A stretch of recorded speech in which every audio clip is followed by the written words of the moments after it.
हमें सस्पेशन था, next slide, हमें सस्पेशन था, करोड़ों लोगों को सस्पेशन था कि दाल में क्या कुछ ना कुछ काला है। बीजेपी को एंटी इनकम्बेंसी नहीं लगती थी। ओपिनियन पोल, एग्जिट पोल कुछ कहते थे, रिजल्ट कुछ और आता था। हरियाणा, महाराष्ट्र, मध्य प्रदेश उदाहरण, माहौल बनाया जाता था कि इस कारण जीते। लाडली बहना, पुलवामा, सिंदूर, नैरेटिव क्रिएशन, और फिर इलेक्शन कमीशन कोरियोग्राफ शेड्यूल बनाता था। किसी भी लोकतांत्रिक देश की नींव एक व्यक्ति एक वोट के सिद्धांत पर टिकी होती है। अब जरा सोचिए, अगर व्यक्ति के वोट के साथ ही खिलवाड़ किया जाने लगा तो उस देश का जो मूल स्वभाव लोकतंत्र है वह कितना लोकतांत्रिक रह जाएगा। महाराष्ट्र चुनाव के बाद से ही एक तरह से विपक्ष बनाम चुनाव आयोग के बीच रार खुलकर देखने को मिल रहा है।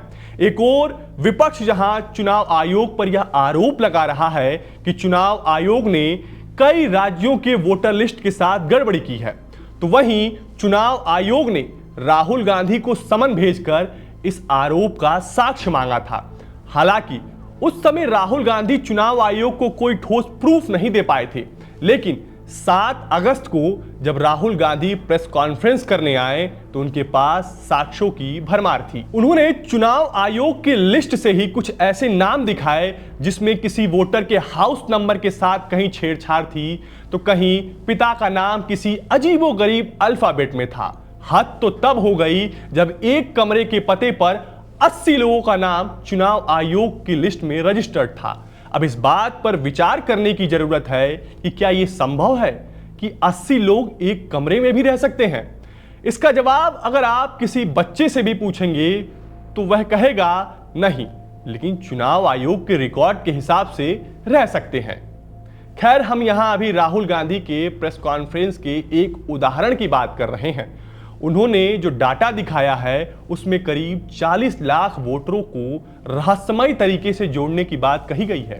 राहुल गांधी आज जब प्रेस कॉन्फ्रेंस करने आए तो उन्होंने सिर्फ डेटा ही नहीं बल्कि यह भी बताया कि वोट की चोरी करने का पैटर्न क्या था, कैसे इतने बड़े स्तर की धांधली की गई। उन्होंने बताया कि उनकी टीम ने वोट की चोरी की जांच कहां से और कैसे शुरू की। उन्होंने यह भी बताया कि सबसे पहले उनकी टीम ने बेंगलुरु सेंट्रल लोकसभा सीट की हार की जांच शुरू की, खासकर महादेवपुरा विधानसभा की।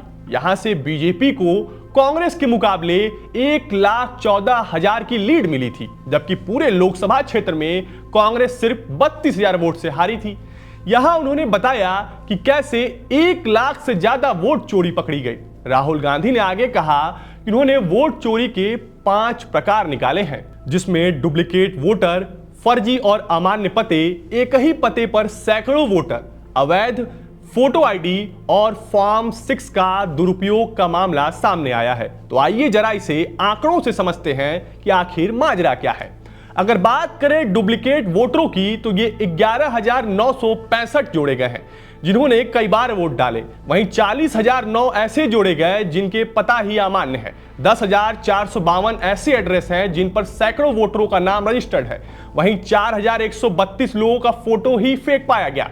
इसके अलावा 33,692 फॉर्म 6 का दुरुपयोग किया गया। कुल आंकड़ों को मिलाकर कांग्रेस यह आरोप लगा रही है कि इन्हीं चीजों की फेरबदल कर 40 लाख नए वोटरों को मुंबई विधानसभा चुनाव में जोड़ा गया और इसका फायदा सीधे बीजेपी के लोगों को हुआ।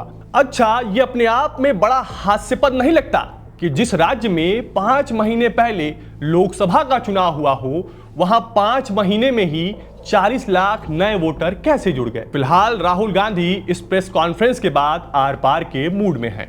अब इंतजार चुनाव आयोग के जवाब का है और देखना यह होगा कि आने वाले दिनों में चुनाव आयोग की तरफ से इस खुलासे के बाद कोई ठोस एक्शन लिया जाता है या फिर उसी पुराने ढर्रे पर चुनाव आयोग की गाड़ी रेहू रेहू दौड़ती नजर आएगी। फिलहाल आपको हमारा वीडियो कैसा लगा हमें कमेंट बॉक्स में जरूर बताएं। देश और दुनिया की तमाम खबरों के लिए विट्टी चोखा को सब्सक्राइब करना ना भूलें।